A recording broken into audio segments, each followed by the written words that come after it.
Olá!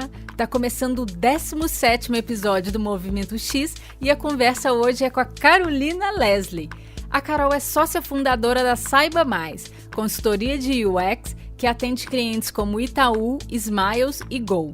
Ela organiza o Dia Mundial da Arquitetura de Informação em São Paulo e também está à frente da pesquisa sobre o panorama do mercado de experiência do usuário no Brasil, que já está na 2ª edição. Antes da gente ouvir essa conversa que foi super legal, quero contar 2 coisas para você. O Movimento X fez uma parceria com a XConf para oferecer a você um desconto de 10% na compra dos ingressos para o evento deste ano, que vai acontecer nos dias 19 e 20 de maio em Porto Alegre. A lista de palestrantes está muito legal e inclui 2 nomes que já foram entrevistados no podcast, a Jane Vita e o Koji Pereira. Para pagar 10% a menos no valor do ingresso, é só acessar o xconf.com.br/ingressos e aplicar o código promocional Movimento X, tudo junto. E o segundo assunto é que depois de um ano de muita dedicação, o Movimento X vai tirar férias e volta em julho. Vou colocar a casa em ordem e também planejar algumas novidades para o podcast. Estou passando por um período de muitas mudanças no trabalho, não posso dizer ainda o que é, mas posso adiantar que tem tudo a ver com esse movimento para trabalhar com UX. Então vamos lá, eu sou a Isabela de Fátima e esse é o Movimento X.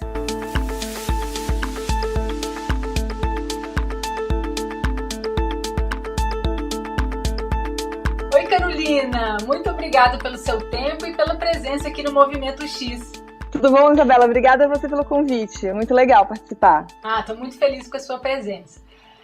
Queria que a gente começasse conversando sobre seu trabalho hoje à frente da Saiba Mais. Me conta sobre a empresa e o propósito dela. Bem, a Saiba Mais é uma consultoria em UX que começou há 7 anos. E o propósito dela é uma coisa que a gente está construindo nesse tempo. A gente vai mudando de acordo com as necessidades.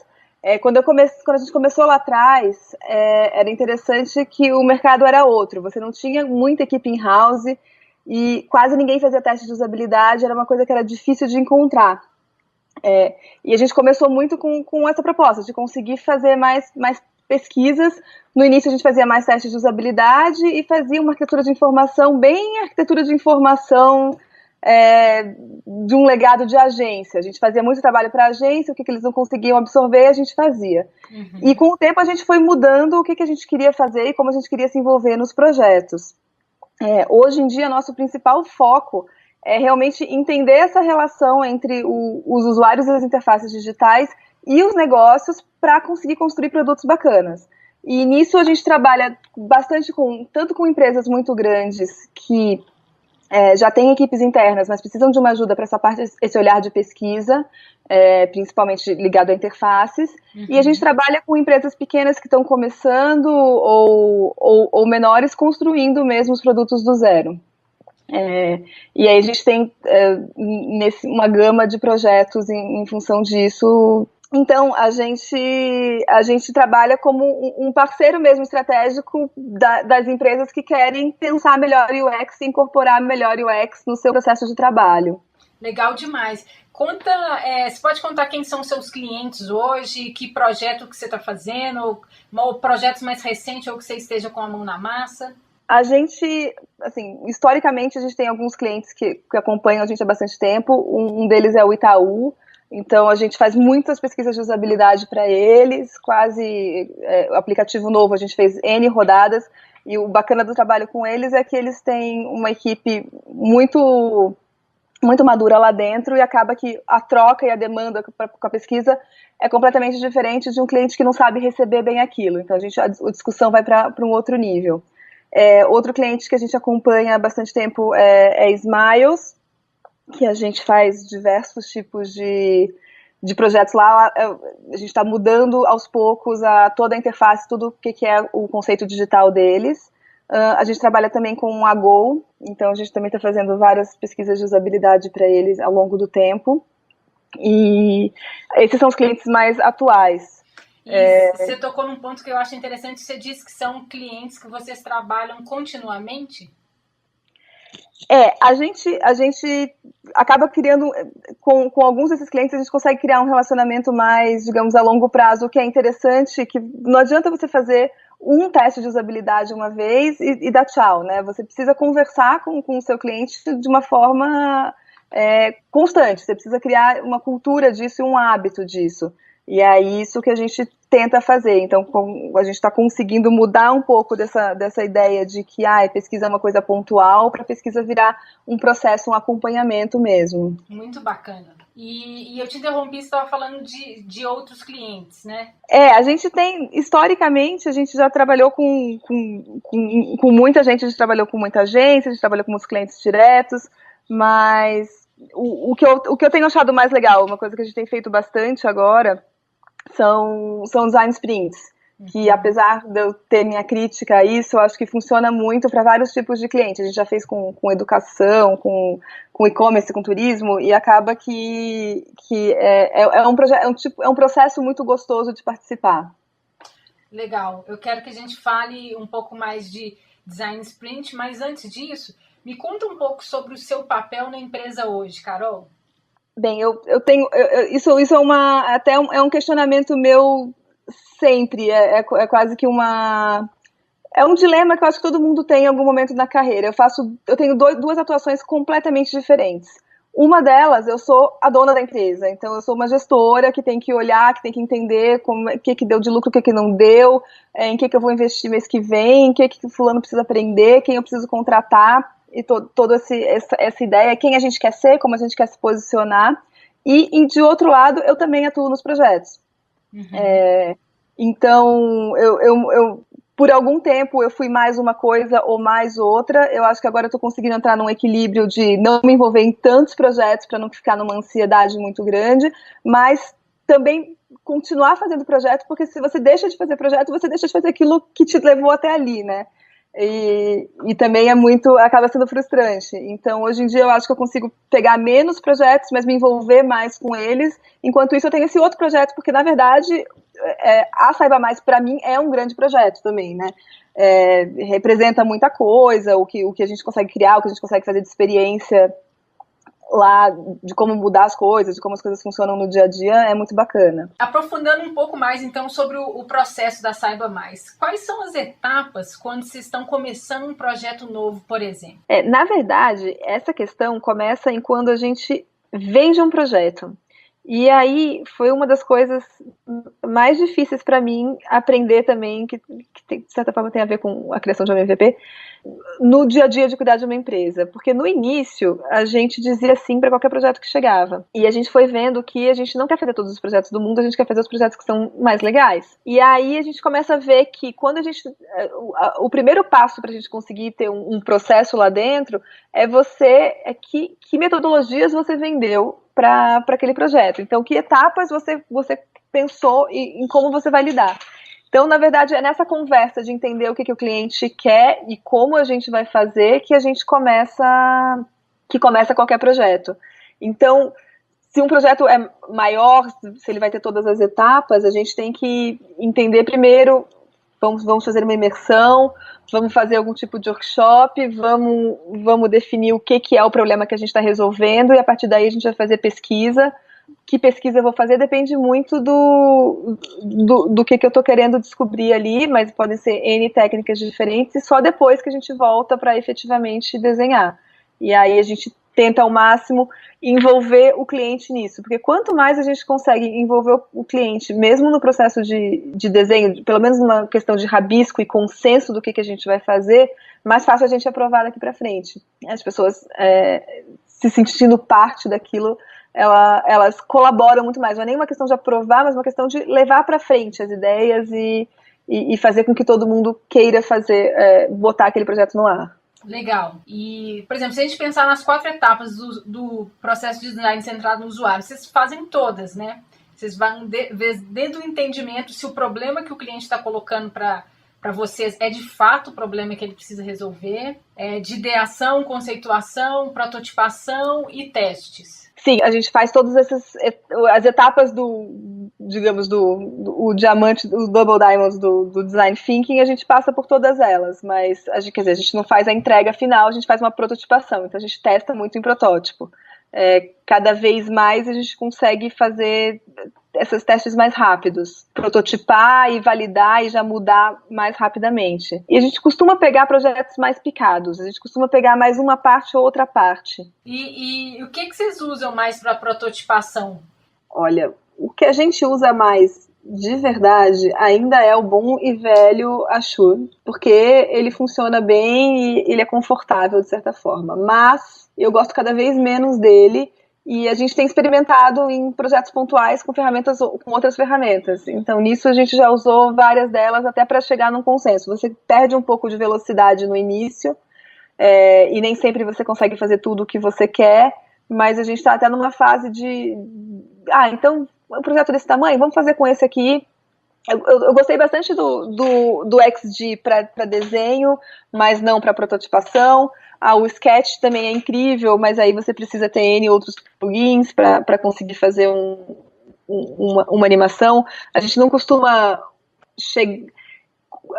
precisar chegar no nível de usar um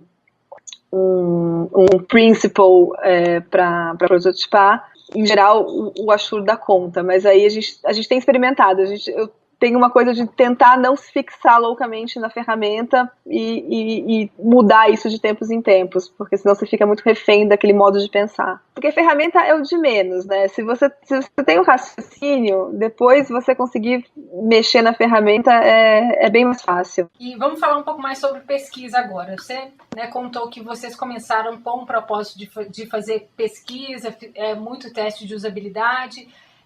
Queria saber hoje quais são as principais metodologias e processos que vocês utilizam de pesquisa na Saiba Mais. Assim, o que eu encaro muito quando a gente vai fazer pesquisa ligada a interfaces digitais, a gente tem normalmente dois momentos. Tem um momento de eu entender as necessidades do público, muito um momento de descoberta mesmo, de entender se aquilo faz sentido ou não, de ir a fundo no problema, de saber que aquele problema realmente existe, e um momento de validação, que é o momento mais do teste de usabilidade mesmo. E o que a gente sempre faz, a primeira coisa é entender o que a gente está querendo descobrir com aquela pesquisa.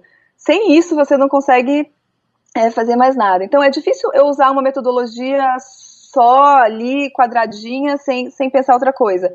Eu vou pensar quase como resolver um quebra-cabeça. Tá bom, a gente tem esse questionamento. A partir desse questionamento, como eu posso fazer para ter uma resposta sobre ele? Talvez se a gente perguntasse dessa forma, talvez se a gente fizesse essa abordagem, a gente acaba tendo uma discussão para tentar entender que caminhos nos trariam essas respostas, fazendo a partir de hipóteses. E muitas vezes a gente acaba misturando até as etapas. Não é porque eu estou fazendo um teste de validação no final da produção que eu não posso descobrir alguma coisa nova também, eu não posso ter uma conversa um pouco mais solta. Mas aí, falando de metodologias específicas, a gente...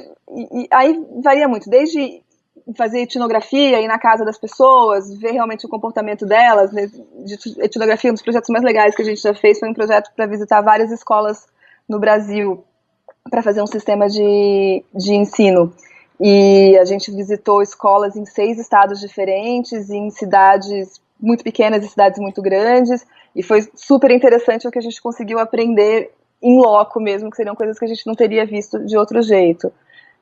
No outro extremo, fazer uma pesquisa online, que é uma coisa um pouco mais fácil, embora eu ache dificílimo. Eu adoro montar questionário, porque é uma coisa realmente complicado você conseguir prever todas aquelas possibilidades, e extrair algo útil daquilo, que não seja uma coisa completamente inconclusiva, que eu vejo muito por aí. Então a gente adapta a questão. Adoro quebra-cabeças, e é meio que assim que eu me sinto quando tem uma pergunta nova na mesa. Que ótimo ouvir isso. E em relação a pesquisa com técnicas que não envolvem os usuários diretamente, como, por exemplo, dados e analytics, como é que vocês lidam com isso? Olha, a gente mexe muito pouco com isso, infelizmente.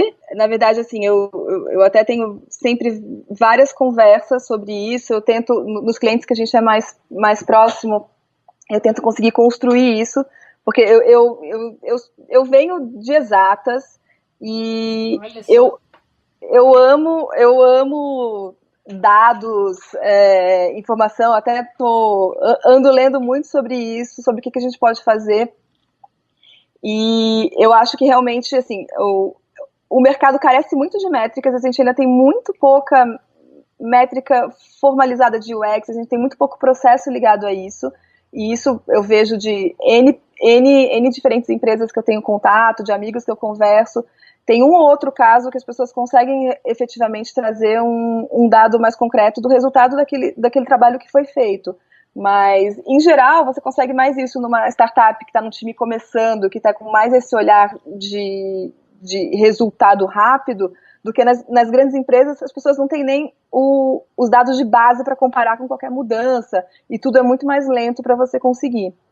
Então, é algo que eu tenho estudado e que eu gostaria de conseguir trabalhar mais. Assim, eu fico pensando que se eu tivesse começado na minha carreira hoje, eu ia acabar virando programadora e não ia ter virado UXer mais. Eu também acho esse tipo de pesquisa muito interessante, entender os usuários a partir de dados.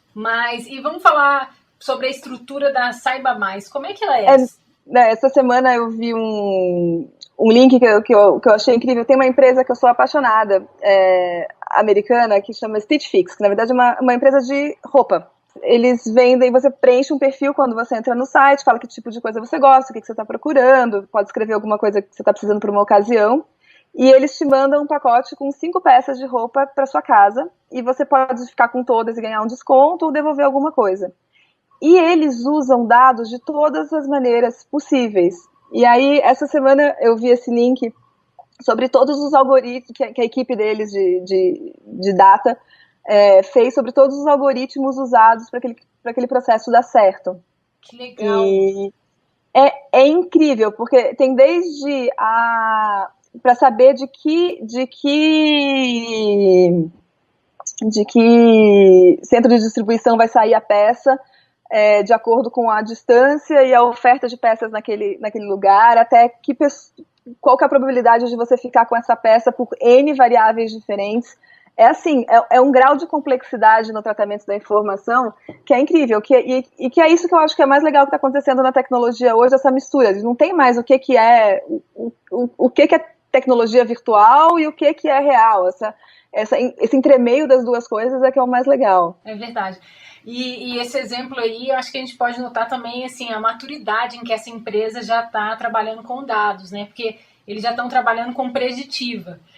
Igual você disse, a gente ainda tem uma dificuldade para entender dados no mercado, né? Pois é, às vezes você olha umas coisas e você fala, gente, que oportunidade que a informação está toda aqui, você só precisa conseguir fazer alguma coisa com isso, né? Eu acho que aí está o grande desafio, né? A gente conseguir ler os dados. E vamos falar um pouco sobre a estrutura da Saiba Mais, Carol. Vocês conseguem fazer todo o trabalho internamente? Sim, a gente faz todo o trabalho internamente. Assim, a gente tem uma estrutura bem horizontal, não somos muitas pessoas. Eventualmente, a gente precisa de alguém para moderar um grupo, aí eu posso chamar alguém que é mais experiente naquele assunto, ou eu vou fazer um design sprint e quero alguém com um foco mais específico, a gente chama alguém de fora, mas em geral a gente faz tudo interno com a nossa equipe. E como é que é a sua equipe? Me conta um pouco do perfil de profissionais que fazem parte. Acho que é natural que a equipe acabe sendo um pouco de cada área. Então a gente começou com jornalistas. Minha sócia é jornalista, a Ana, minha antiga sócia que acabou de sair, também era jornalista, então as duas tinham esse olhar. Já eu sou outra história completamente diferente, que eu já te conto. Pois cientista molecular. E atualmente a gente tem desde gente que veio de design mesmo, gente que veio de publicidade, gente que veio de psicologia. Então traz uma mistura aí que é sempre bacana de ter. Você empreendeu também no Tagarela, que é um aplicativo mobile de pesquisa. Conta um pouco sobre essa história pra gente. Lá quando, há mais ou menos uns 2, 3 anos, a gente trabalhar como consultor o tempo inteiro, é muito legal que você tem uma variedade de projetos muito grande, mas às vezes é meio triste que você acompanha aos pedacinhos e nem sempre, ainda mais naquela época a gente fazia menos trabalhos contínuos, você não cuida do seu produto. E eu sempre tive uma vontade de fazer um produto meu. E aí teve uma ideia de uma amiga de fazer um aplicativo de pesquisa de mercado para o celular. Que na hora eu falei, nossa, faz todo sentido. Casa muito com a ideia que eu quero ter um produto e casa muito com o que a gente faz. Porque, de certa forma, a gente está fazendo um aplicativo para fazer o nosso tipo de trabalho. E aí, assim, acabou que a história no final é triste, né? Ele não deu certo, mas foi um processo muito legal, porque foi a primeira vez que eu desenhei um projeto para mim. E aí tem várias coisas que eu aprendi que realmente você fala meio que da boca para fora, mas no dia que você está desenhando o seu projeto, com o seu orçamento, com o seu programador, você entende o conceito de MVP. E, na verdade, eu vi que depois que eu lancei, eu podia ter lançado 2 meses antes, com metade das funcionalidades que eu teria aprendido um monte. Então, essa questão de priorizar as funcionalidades e o que eu mais... Essas coisas que você ouve em reunião, mas é só colocar um botão. Não, nunca só colocar um botão. Um botão quer dizer que tem N outras coisas, vai ter impacto em mais essa tela. Fora que mais esse botão nessa página pode quebrar o equilíbrio da página que já funciona muito bem. Então, você saber cortar funcionalidades e fazer o escopo e aprender e iterar a partir disso é muito importante. Acabou que a gente conseguiu botar o produto no ar. Foi um processo muito legal. Eu acho que talvez dos projetos que eu participei, foi um dos projetos que eu mais tenho orgulho, assim, porque eu gostei muito do que a gente conseguiu fazer, de tirar essa ideia do zero e levar para uma coisa concreta que ficou bem bacana. Óbvio que eu tinha uma lista, um roadmap muito maior, mas em algum momento acabou, assim, éramos 5 sócios, o investimento de cada uma no projeto não era tão grande e a gente tinha que dar um pulo de investimento, tanto de dinheiro quanto de esforço, que não deu certo e o projeto acabou ficando parado. Mas foi muito legal e eu aprendi bastante. E nisso, hoje, quando a gente trabalha com uma startup, com uma empresa que está começando, mudou completamente. E é bacana ter essa história de uma vivência própria, porque aí a pessoa que está decidindo, que está lá pensando nisso hoje, ele até confia mais em você depois que você realmente viveu isso. Porque é o dilema que todo mundo sente, né? Putz, mas eu acho que qual que é a essência do meu produto? Adianta eu colocar meu produto no ar se ele não tem essa funcionalidade? Bem, talvez não para você fazer uma baita campanha, mas para você já ter algumas pessoas e tirar algum aprendizado disso e ver se seu produto é isso mesmo, ou ele não vai virar uma outra coisa, também pode ser importante. Que história ótima, deve ter sido um grande aprendizado mesmo. Foi difícil, foi difícil, foi sofrido, mas foi muito legal. Porque é bacana quando você cuida do seu produto, depois, e de certa forma era um marketplace, que é uma coisa muito difícil de você fazer, porque você tem que pensar nas duas pontas, você tem que alimentar a ponta de quem era a base dos usuários e alimentar a ponta de quem são os clientes que contratariam as pesquisas, e aí pensar nessa dinâmica, como é que você começa, é sempre uma questão do ovo ou da galinha, né? Quem eu chamo primeiro, eu tenho que chamar um pouco de tudo. Foi muito legal. E surgiu dentro da Saiba Mais? Surgiu dentro da Saiba Mais. Na verdade, foi a gente com 2 amigas de fora que tiveram essa ideia e pensaram na gente para produzir e calhou muito com o que todo mundo queria fazer na hora, naquele momento. E por quanto tempo vocês estiveram à frente do Tagarela? Olha, foi mais ou menos 1 ano e meio que ele durou entre ideia, concepção, lançamento e ele rodar. Eu acho que ele rodou um pouco mais de 6 meses. E mais ou menos de 1 ano de projeto mesmo, com tudo, botar algum produto do qual a gente pode botar no ar de verdade. Bacana, que pena que ele não está mais hoje para a gente poder testar e conhecer. Pois é. E como é que é empreender no mercado de experiência do usuário? Quais são os maiores desafios? Pois é, isso é difícil. Não, eu acho que a primeira coisa, o desafio está mudando um pouco.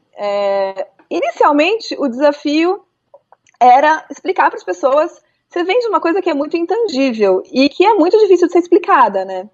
Eu acho que o meu desafio inicial era sempre explicar como que a gente vende e para quem que a gente vende, porque aí a gente tem N nichos de mercados diferentes. Eu tenho as pessoas que já sabem da importância, que em geral são as pessoas que me contratam e que conhecem, então eu realmente não preciso vender o que é UX, a importância do trabalho que a gente faz. Por outro lado, eu tenho um mercado enorme de pessoas que ainda nem sabem que isso existe. E a gente tem que... E que pode ser uma saída, pode ser um caminho. Uhum.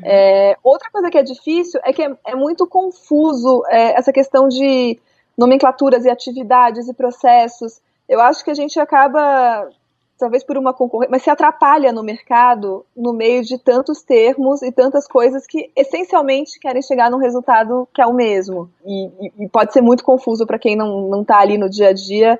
Eu brinco que eu trabalho desde 2003 na área e minha atividade já mudou de nome mais 5 vezes. Então, conforme a conversa vai evoluindo, qualquer conferência que você vai da área, tem sempre uma palestra sobre o que a gente faz, porque estamos aqui, quem somos, definindo do que se trata. E é natural por ser novo, mas isso ainda dificulta um pouco essa percepção do mercado, entender o que a gente está comprando, o que a gente não está comprando. Eu concordo demais com você. Quando eu comecei a me interessar pela área e comecei a pesquisar, uma das maiores barreiras que eu via era esse excesso de nomenclatura e essa misturada. Isso realmente deixa as pessoas confusas. Se quem quer se aproximar para começar a trabalhar com isso, para aprender mais, já acha difícil, fico imaginando os clientes, né? Pois faz uma sopa de letrinhas, né? E às vezes eles contratam uma coisa que nem o que eles precisam. Isso é um pouco difícil. A gente precisa entender bem e saber fazer o que aquela pessoa conseguiria comprar, né? E você consegue me dizer uma diferença entre o que os clientes pedem hoje de 5 anos atrás, por exemplo, quando você fundou a Saiba Mais? Você disse, né, que está bem diferente, que antes você tinha que educar e etc. Mas tem alguma diferença que você sente? Sim. Antes era muito mais esquema, eu quero uma página assim assado para amanhã, faz aí. E hoje em dia, mas aí também um pouco por como a gente foi conseguindo se posicionar, eu acho que também chegariam mais esses pedidos, mas a gente já foi falando não.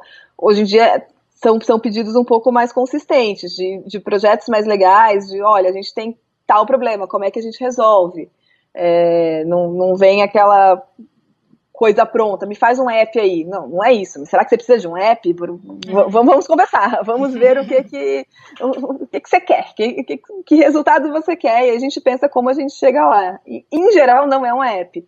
Pode ser, mas muitas vezes não é. Mas aí eu acho que tem aquela questão do futuro tá aqui, mas ele tá mal distribuído, que, na verdade, hoje em dia, você continua tendo o que acontecia antes, mas você tem outras coisas também. Então, você tem gente que está com uma prática muito mais madura e com resultados muito mais legais, mas você continua tendo todo um legado de gente que ainda tem muita coisa para aprender. Bacana isso. E me conta sobre a sua formação, fiquei curiosa. Você veio de ciências moleculares. Isso. Eu fiz uma graduação na USP. Na época eu não sabia se eu fazia física ou se eu fazia cinema. Aí depois que eu entrei na física eu descobri que eu gostava mesmo de matemática. Mas eu já sabia que eu queria fazer esse curso. Você tinha que entrar em algum curso da USP e fazer uma prova no meio do ano para mudar de curso. E aí é uma graduação interdisciplinar em exatas e biológicas. Então eu tinha aula de física, química, matemática, biologia e computação. E foi punk, foi bem difícil. Poxa, imagino. Mas foi bem interessante porque me deu um raciocínio lógico, uma forma de olhar para as coisas muito diferente. No final eu comecei a me interessar por matemática. O meu TCC foi... que na verdade não era TCC que chamava, mas enfim, o projeto de conclusão de curso foi sobre arte e ciência, estudando os conceitos matemáticos da obra do Escher. E eu acho que isso é uma coisa que eu sempre tive em mim, e foi talvez o que me levou um pouco para a área também. Eu tenho muito interesse nessa mistura de ciência e arte, eu gosto disso, e essa coisa, a arquitetura de informação, foi como eu comecei me chamando, transitava muito entre essas áreas, entre um pouco do que era, o que tinha que ser de design, o que tinha que ser de problema, e o que tinha de tecnologia por trás. E eu até o que era muito legal do meu curso é que eu podia fazer... Eu tinha 2 anos que eu tinha que fazer as mesmas matérias e era bem pesado, e depois disso, a partir do seu projeto de conclusão de curso, você escolhia as matérias que você queria fazer na USP toda. Nisso eu fiz matéria na FAO, fiz matéria na ECA, e aí, né, nesses estudos que eu estava na ECA, eu na biblioteca, um dia estava pesquisando alguma coisa e encontrei o livro do Urso Polar. Aí eu li esse negócio e falei, nossa, isso é interessante, eu podia trabalhar com isso faz bastante sentido. E eu vou conversar com mais gente do que se eu fizer matemática, porque se eu continuar nesse caminho da matemática, daqui a pouco eu vou ter 6 pessoas que me entendem. E aí eu me interessei, comecei a pesquisar um monte sobre o assunto, falei, vou tentar. E nessas eu entrei em umas listas de discussão e tal, vi uma vaga de estágio na agência Clique e falei, vou me inscrever. E deu certo. Que legal. E daí eu entrei por aí. Que bacana. E vamos falar um pouco do panorama do mercado de UX. Você realiza uma pesquisa sobre o panorama do mercado de UX que já está na 2ª edição. Falando sobre o resultado da edição de 2017, o que chamou mais a sua atenção em relação à edição do ano passado? Assim, não teve nenhuma grande mudança qualitativa de um ano para o outro. Pouca coisa... Os resultados do ano passado para cá não foi uma mudança muito grande. Mas uma coisa que eu fiz foi perguntar coisas novas. Então tem alguns tipos de pergunta que eu não tinha colocado ano passado que eu coloquei esse ano e que eu acho que trouxeram alguns dados interessantes. Uma coisa que foi bem legal foi que a abrangência geográfica foi muito maior esse ano do que no ano passado. Que depois que eu apresentei pela primeira vez, eu falei, poxa... eu consegui dobrar o número de respostas e eu falei, tá muito São Paulo, São Paulo, São Paulo, que obviamente é bastante a minha bolha. Então eu fui lá, peguei várias pessoas que eu conheço pontualmente nos lugares, pedi, me ajuda a divulgar aqui na região. E é bacana que mesmo com essa abrangência maior geográfica, os resultados não estão muito diferentes. Por exemplo, a porcentagem de lugares que trabalha se manteve bem estável. E aí, sobre as metodologias usadas, que também é uma pergunta bem legal, o que as pessoas estão usando, né? O que as pessoas estão fazendo?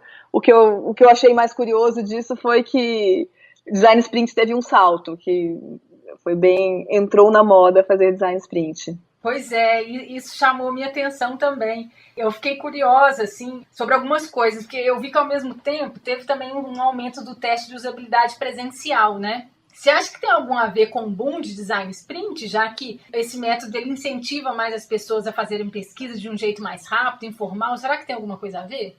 É que o teste de usabilidade presencial ele aumentou, mas não foi tanto, assim. Sei lá, assim, foi uma variação menor. Sim. Mas eu acho que as pessoas estão fazendo mais pesquisa, assim, de vários jeitos. Elas estão com menos medo de fazer as coisas de um jeito informal. Não tá mais aquela questão de, nossa, porque eu preciso fazer tudo de um jeito tão pensado e demorado que eu não consigo fazer nunca. Então, esses métodos para fazer mais rápido estão sendo mais usados. O que também, por outro lado, a gente também tem que tomar um pouco de cuidado, porque eu acho que você não precisa fazer as coisas super formais e eu nem gosto. Eu acho que, às vezes, dependendo da pergunta que você tem, o ambiente...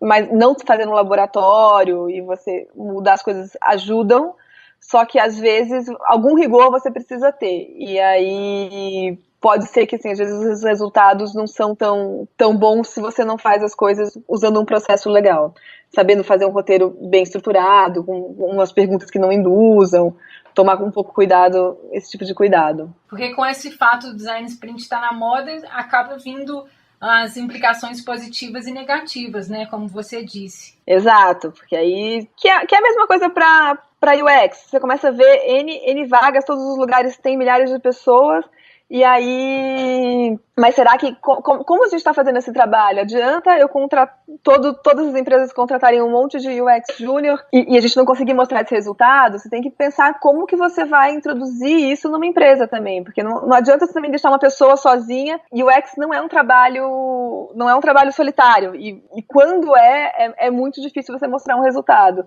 Ou você tem um envolvimento de todas as áreas e todo mundo conversando por um objetivo comum, ou você realmente não consegue botar as coisas em prática. E aí, falando isso, eu lembrei de outra coisa bem interessante da pesquisa, que foi essa questão de evolução na carreira. Eu vou fazer uma pergunta sobre qual era o seu nível na carreira no momento, e ao contrário do que a gente pode esperar, que é ver uma curva que tenha muito mais júnior e vai diminuindo conforme as pessoas vão crescendo na carreira, grande parte das pessoas que responderam é sênior. O pico está nos sêniores, e aí tem um pouco menos de pleno e bem menos júnior, que é uma coisa interessante, que as pessoas não se consideram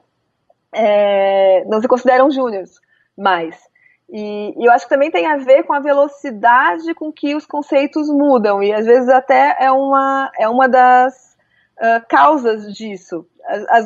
Entra uma geração nova, muito entre aspas, porque também não é uma geração no sentido anterior de 10 anos, mas... E você vai lá, você constrói, e as pessoas aprendem muito rápido e elas fazem coisas boas muito rápido também. E para você ficar defasado hoje em dia é extremamente fácil. Então, eu acho que tem esses dois lados. Tem um pouco das pessoas inflarem demais o cargo que tem e ninguém está contente em fazer um trabalho... ainda estou aprendendo, ainda estou crescendo. Uhum. E tem esse outro lado de que, às vezes, eu construí um negócio novo mesmo e eu consegui crescer muito rápido. Que a gente tem que tomar cuidado para como a gente analisar isso. Um dos resultados que eu gostei de ver foi a divisão de salários por gênero, porque mostrou que a divisão entre homens e mulheres, os ganhos entre homens e mulheres está bem próxima. Isso é muito bom, pelo menos isso na nossa área deu um orgulho. Muito bom ver isso. E tem um outro ponto que me chamou a atenção também, Carol, é que nesse ano a pesquisa apontou que o UX está sendo usado para identificar gargalos não óbvios, indicadores de tendência de consumo e cada vez menos interface. E, ao mesmo tempo, foi apontado que tem uma dificuldade em relação ao despreparo dos profissionais híbridos, UX e UI, para discussão de questões estratégicas e de negócios. Então, assim, tem uma lacuna aí, né? O que você recomenda em relação a isso? O que você recomenda para diminuir essa lacuna? Pois isso é bem complicado, porque eu acho interessante essa questão que todo mundo tem medo, tem muita gente que critica essa ideia de que tem que ter um profissional que faz tudo. Eu acho que depende, eu acho que em alguns cenários você precisa de alguém que faça só alguma coisa, essa pessoa vai fazer isso muito bem e vai ser feliz fazendo isso, e tem outras pessoas que querem ter uma visão mais ampla e fazer um pouco de tudo. E hoje em dia o mercado está crescendo, ele está com oportunidades para os diversos perfis. E às vezes perguntam, o que você acha que a pessoa que eu tenho que estudar? Todo UX você tem que programar? Todo UX você tem que saber fazer layout? Todo UX você tem que saber fazer entrevista? Não! E aí o que você tem que fazer depende muito daquilo que você te interessa e que você quer fazer no seu trabalho. Agora, a questão de despreparo de profissionais é uma questão do mercado, né? Assim, quanto mais vagas a gente precisa formar mais gente. Eu acho que tem muita gente interessada, tem muita gente querendo, é uma profissão que está ganhando um certo destaque, mas a gente de fato, tem pouco jeito de aprender. Assim, eu acho que ainda hoje a gente tem vários cursos, mas depende muito do interesse da pessoa ir atrás e os ambientes de discussão. Então, eu acho que criar esses ambientes de discussão é um jeito muito, muito legal de você fomentar um aprendizado. E tem vários, isso a gente vê várias iniciativas, até o seu podcast, por exemplo, é um deles, e tem muitos encontros, muitas conferências, e isso é uma coisa que é bem relevante para a gente aprender. Vamos falar um pouco sobre arquitetura de informação agora. Você já contou que essa é a sua formação, né? Esse é um dos seus pontos fortes, digamos. Eu sei que você também é organizadora de 2 encontros, né? O Encontro Brasileiro de Arquitetura de Informação e o Dia Mundial de Arquitetura de Informação aí em São Paulo. Como é que você enxerga essa transformação de arquitetura de informação para design de experiência do usuário? Então, eu percebo, é isso que eu já falei um pouco antes, né? Que a gente tem uma grande mudança de rótulos para se preocupar com as mesmas coisas. Eu gosto daqueles diagramas que vão mostrando como as diversas disciplinas elas podem ter uma definição muito específica, mas todas elas se casam num espectro maior. Tem um diagrama bacana que encaixa várias dessas, ou até aquela definição de UX como um guarda-chuva que engloba várias competências embaixo dele. E o nome arquitetura de informação, experiência de uso, tem críticas e elogios a cada um desses nomes. Eu acho que a gente fica tão preocupado com que nome usar, mas a gente não consegue ter uma definição realmente boa. Você pega, bate pronto, me define o que é UX. É muito difícil, porque realmente ele lida com várias pontas e a gente costuma não ter essa definição. Você lê em várias pessoas, cada um usa um olhar para definir o que é aquilo. Eu gosto muito do termo arquitetura de informação, eu tenho um certo carinho por ele, eu gosto de como ele foi criado pelo Wurman, e eu acho que ele faz uma analogia muito legal de uma coisa que precisa dessa estruturação do mundo digital. A gente construir um certo mapa, uma planta baixa do que é a tecnologia que a gente navega. Eu entendo a mudança para a experiência de uso, realmente é mais do que só arquitetura de informação, digamos assim, mas no final das contas, enquanto trabalho, dia a dia do trabalho, eu acho que eles acabaram ficando intercambiáveis no que eles acontecem nas empresas. Às vezes você vai fazer um trabalho mais de arquitetura de informação numa vaga de UX e mais de UX numa vaga de arquitetura de informação, depende muito de quem te contrata, do histórico dessa pessoa, em que momento ela começou a trabalhar. Então eu não acho que tenha uma diferença na prática conceitual tão grande. Nossa, é muito legal ouvir isso, ouvir seu ponto de vista, porque eu tenho a impressão de que muitas pessoas têm preconceito com arquitetura de informação, ficam achando assim, até por essa mudança de nomenclatura, que é uma coisa ultrapassada.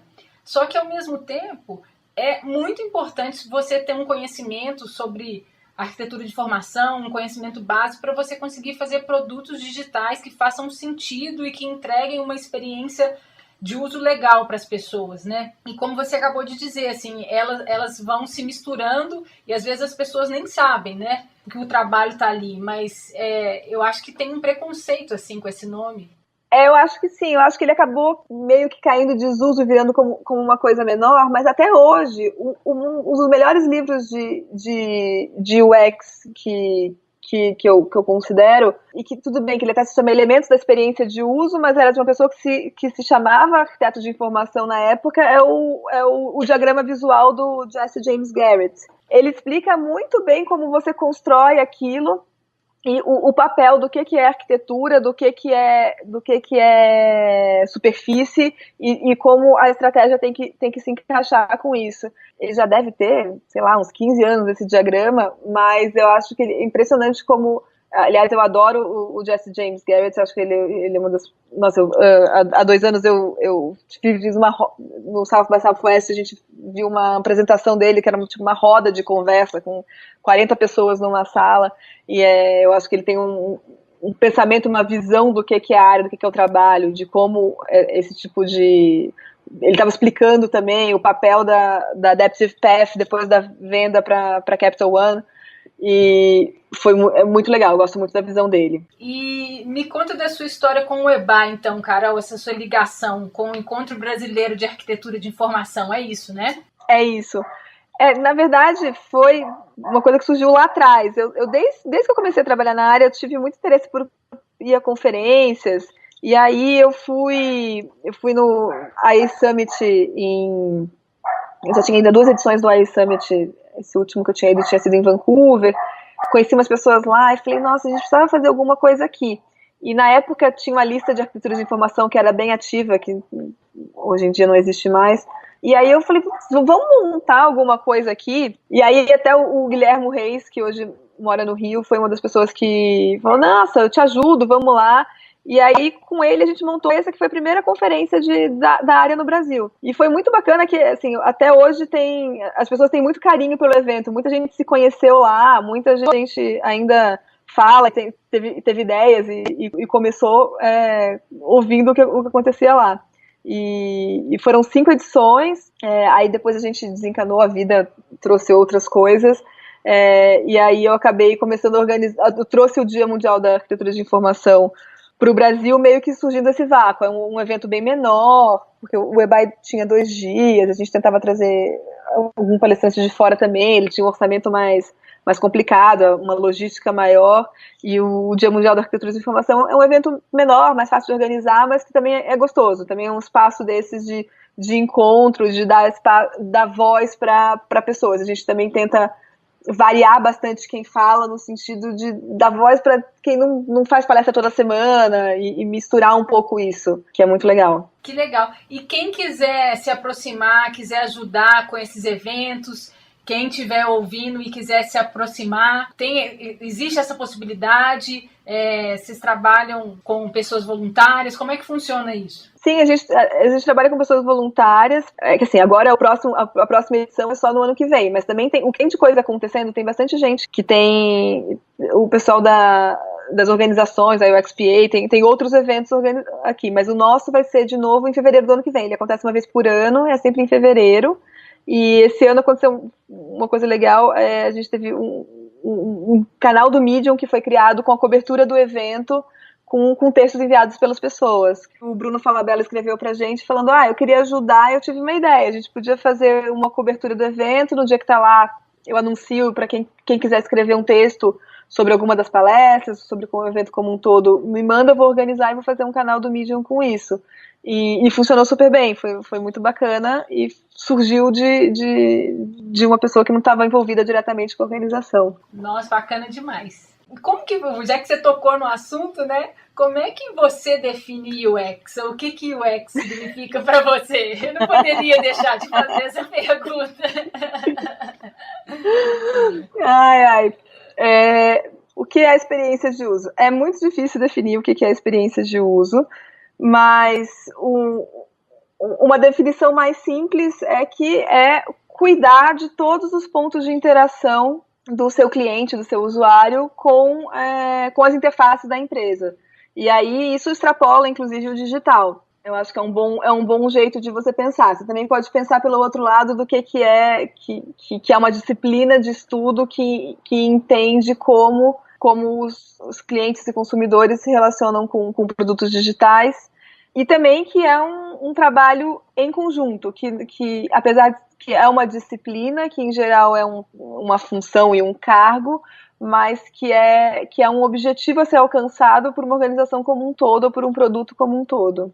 Eu li uma entrevista com você no projeto Por que UX, da Paula Macedo, no UX Design Brasil, e você sugere para quem está começando a aprender o básico de experiência de uso e ampliar as suas referências estudando outras coisas. E aí eu queria entender o que você acha que é o conhecimento básico para alguém fazer um trabalho legal.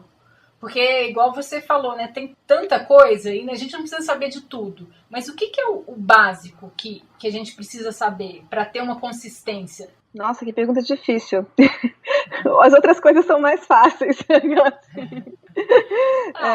Brincadeira, não. Não, pensar, o que você precisa estudar além? Não, acho que você precisa ter. É curioso, porque assim, eu venho de uma outra área e eu acabei estudando muito por conta própria. Mas tem alguns livros de início que foram muito legais. Esse livro do Jesse James Garrett o livro do Urso Polar é outro, que te dão uma noção do que a gente está falando. Mas para você começar a trabalhar na área, você precisa estudar, ter noção de design. Hoje em dia não tem o que fazer. Eu acho que assim, você tem que entender um pouco sobre o que é o UX, apesar dessa definição ser tão difícil, mas você precisa entender o que objetivo é esse que a gente quer alcançar. Você precisa entender o que é uma interface digital como é que é o processo de construção de um produto digital. Então, tudo bem, eu não preciso saber programar, mas eu preciso entender o que os programadores estão fazendo e como aquela mágica acontece. Eu preciso entender da onde a ideia surge. Então tá bom, a gente precisa conversar, eu tenho essas necessidades, como isso se mapeia para uma tela e disso como isso vai ser produzido no final. Você precisa ter uma noção de pesquisa, tá bom, então eu vou entender as necessidades do meu consumidor, como eu faço isso, e você precisa também desenhar, ter uma ideia de como prototipar, né? Eu acho que, assim, você pode ir mais para o lado do design de interface mesmo, que é um designer e que vai ter uma interface polida, mas se você não você precisa conseguir prototipar e passar aquela ideia que você tem para resolver o problema muito rápido. E aí, para isso, tem N formas de você prototipar também. Acho que não tem uma solução única. Eu, inclusive, cada vez mais uso papel.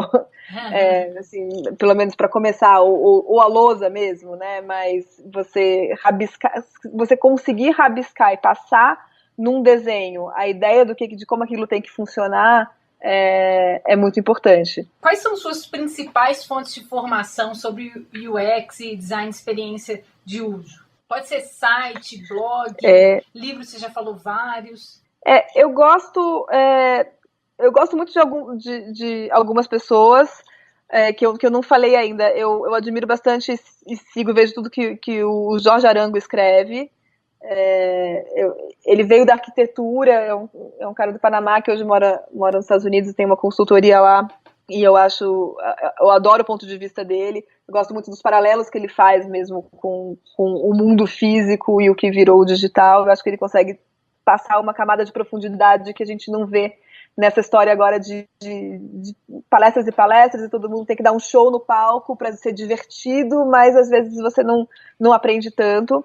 Eu gosto muito também da Lia Bulley, que escreveu o UX Team of One, e faz uma pesquisa que me inspirou bastante para fazer a pesquisa sobre mercados de UX. Eu gosto da newsletter, eu gosto de newsletters. Depois que o Google matou o RSS para mim, eu passei a gostar mais das newsletters. Eu gosto da newsletter da O'Reilly de design, sempre traz umas coisas bacanas. E aí, mais para usabilidade mesmo, tem a newsletter da User Focus, que é uma consultoria de usabilidade na Inglaterra, que é bem bacana. Sempre tem uns links legais, eu gosto. Várias coisas novas aí de sugestão. Para fechar, Carol, que empresas ou produtos você acha que estão se destacando em experiência de uso? O que você tem visto de mais legal? Vamos lá. O que eu acho mais legal, assim, por exemplo, eu já citei o Stitch Fix, que eu adoro, mas é um grande exemplo de uma empresa que eu acho muito legal, que é justamente isso. Ele consegue ter um site lindo, um aplicativo que funciona super bem e que é incrível, um processo de acompanhamento daquilo que vai chegar, que é ótimo, e por trás ele tem todos os dados. Eu adoro serviços que conseguem integrar muito bem o físico e o digital. Eu não vou falar Uber, que o Uber está pegando mal ultimamente, mas não vale ser só, não é nem só o Uber, mas os aplicativos de chamada de táxi ou de transporte rápido. Eu acho isso incrível, isso genial. E, de novo, é essa mesma lógica de você conseguir ter uma boa experiência na sua interface e você transmitir essa experiência para outras coisas. São exemplos que eu acho bons. Legal, muito bom. Eu acho que tem mais uma coisa para dizer assim, sobre referências e tal, essa coisa de estudar. De 2 anos para cá eu comecei a ver que eu precisava voltar a estudar, eu queria estudar bastante, eu sempre fui muito curiosa, fui muito interessada, e falei, o que eu vou olhar agora, né? E aí, há 2 anos eu acabei entrando num curso na GV para mulheres empreendedoras, que foi a primeira vez que eu comecei a me ver como gestora do meu negócio, e foi bem interessante. E eu saí de lá e falei, nossa, acho que eu vou fazer um MBA. E aí, eu agora estou fazendo um MBA na Berlin School, que é muito bacana, que você envolve várias viagens, você convive com gente do mundo inteiro, e é uma experiência muito interessante, mas que eu acho que estudar ao lado do negócio é muito importante para a gente. A gente precisa saber um pouco, entender o que o cara de finanças está pensando na hora que ele vai te contratar ou não, na hora que ele vai falar sim ou não para o seu projeto. entender o que o cara de estratégia pensou para delimitar aquele produto. E aí, esse tipo de leitura eu também acho que é muito relevante e muito complementar para o que a gente faz. Assim, eu acho que a gente, como comunidade, tem uma coisa que é complicada. A gente fica muito falando para si mesmo, a gente fica muito olhando para o nosso próprio umbigo e reclamando que o mundo lá fora não entende o quão importante é o trabalho que a gente faz. E às vezes, na verdade, a gente que não consegue falar a língua de quem está lá fora. E estudar um pouco o como funciona e por que esse modelo de negócio é assim e por que isso se construiu dessa forma pode fazer com que a gente entre de outro jeito nessas empresas e consiga ganhar esse espaço que a gente quer. Muito legal, e que bacana que você está fazendo esse curso. Eu conheço algumas pessoas que fizeram, sempre ouvi falar bem, que é aquele na Creative School of Berlin. Berlin School of Creative Leadership. É super divertido. Carol, foi legal demais conversar com você. Muito obrigada por apoiar o Movimento X e por dividir tanto conhecimento com a gente. Muito obrigada a você, foi bem legal. Obrigada por me convidar, eu adorei participar e vamos bater mais papos. Vamos sim, vai ser um prazer.